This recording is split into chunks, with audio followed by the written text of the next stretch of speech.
کیا ایمان اتنا آسان ہے ہاتھ سے چلا جانا کہ چند جملوں کی وجہ سے، کسی چھوٹے سے ایکٹ کی وجہ سے بندہ اسلام سے خارج ہو جائے؟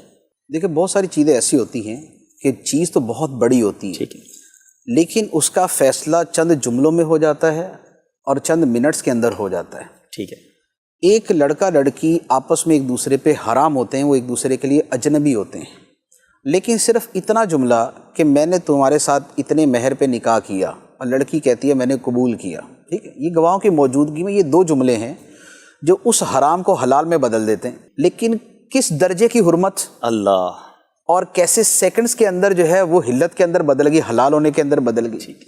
اچھا، یہی کہ جن کی شادی کو 50 سال گزر گئے، بچے بھی ہو گئے، بچے کیا پوتے بھی ہو گئے، ان کے پڑ پوتے بھی ہو گئے ہوں گے، لیکن اس کے بعد صرف شوہر کا اتنا جملہ کہ میں نے تمہیں اپنے نکاح سے خارج کیا، میں تمہیں طلاق دیتا ہوں، یہ اتنا جملہ جو ہے یہ اس 50 سال کی حلت کو حرمت میں بدل دے گا، حرام کر دے گا۔ اللہ اکبر، دو زندگیاں کہاں سے کہاں پہنچ گئی۔ تو تھوڑی سی دیر میں یا تھوڑے سے جملوں کے اندر زمین آسمان بدل جاتے ہیں۔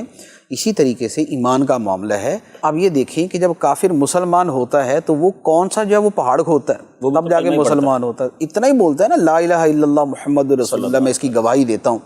اتنا کہنے سے وہ کس حالت سے کس عظمت کے اندر داخل ہو گیا، اس کا کفر ختم ہو گیا، وہ مسلمان ہو گیا، اس کے سارے گناہ معاف ہو گئے۔ اس حالت کے اندر اگر وہ فوت ہوا تو ہمیشہ ہمیشہ کی جنت اس کے لیے ہے، ہمیشہ کی جہنم سے وہ محفوظ ہو گیا۔ تو یہ اتنا کچھ اس کا ایک جملے کے اندر ہی ہوا نا۔ اچھا، کوئی آدمی اسی کا انکار کر دے، ہے مسلمان، اور معاذ اللہ یہ کہہ دے کہ میں خدا کو نہیں مانتا، تو اس کو تو شاید کوئی بندہ نہیں بولے گا کہ جناب اس کے بعد یہ مسلمان رہتا ہے۔ جب کسی نے بول دیا تو ختم ہو گیا۔ تو اس لیے ایمان جو ہے وہ چھوٹے سے جملے سے آ بھی جاتا ہے اور چھوٹے سے جملے سے چلا بھی جاتا ہے۔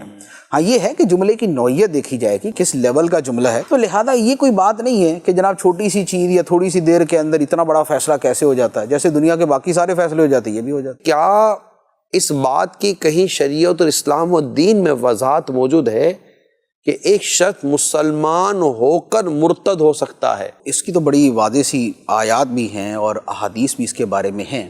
جیسے نبی پاک علیہ الصلاۃ والسلام کو جب معراج ہوئی اور سرکار دو عالم صلی اللہ تعالیٰ علیہ وآلہ وسلم نے اگلے دن لوگوں کو بتایا کہ یوں مجھے معراج کی سیر کرائی گئی، تو صدیق اکبر رضی اللہ تعالیٰ عنہ نے فوراً تسلیم کر لیا۔ لیکن اسی روایت کے اندر یہ بھی موجود ہے کہ بہت سے مسلمان یہ سن کر مرتد ہو گئے کہ یہ کیسے ہو سکتا ہے جی، رات کے اتنے تھوڑے سے وقت کے اندر اتنی لمبی سیر کر لی۔ اچھا، قرآن مجید کے اندر بہت بہت واضح طور پر ایک جگہ نہیں کئی جگہ پر یہ آیات موجود ہیں۔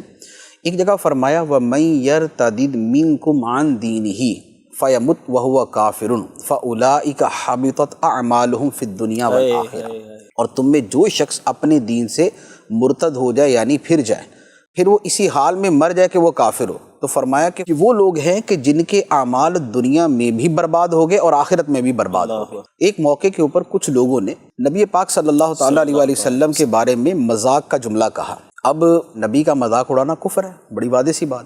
تو جب ان کو بلا کے پوچھا گیا نا کہ یہ تم نے یہ جملہ کہا، تو انہوں نے کہا وہ ہم تو مذاق کر رہے تھے، ہم تو ایسے جسٹ فار جوکنگ ہم تو لگے ہوئے تھے اور یہ اس میں بول دیا۔ تو اس پر قرآن مجید کی آیت نازل ہوئی، اللہ تعالیٰ نے ارشاد فرمایا قُلْ أَبِاللَّهِ وَآيَاتِهِ وَرَسُولِهِ كُنْتُمْ تَسْتَهْزِئُونَ، کہ اے نبی تم فرماؤ کہ اے لوگو کیا تم اللہ اور اس کے رسول اور اس کی آیتوں کے ساتھ مذاق کرتے ہو، اللہ، ان سے مذاق کرتے ہو؟ لا تعتذروا، اب بہانے نہ بناؤ کہ ہم تو مذاق کر رہے تھے، ہم تو یوں کہہ رہے تھے، ہم تو ویسے بیٹھے ہوئے باتیں کر رہے تھے، بہانے نہ بناؤ۔ قد کفرتم بعد ایمانکم، تم اپنے ایمان کے بعد کافر ہو چکے ہیں۔ یعنی فرما دیا کہ وہ جو تم پہلے ایمان کا کہتے تھے اس ایمان کے بعد اب تم کافر ہو چکے کہ تم نے اللہ کے رسول کا مذاق اڑایا۔ تو لہذا ایمان کے بعد کفر اس کا وقوع ہوتا ہے۔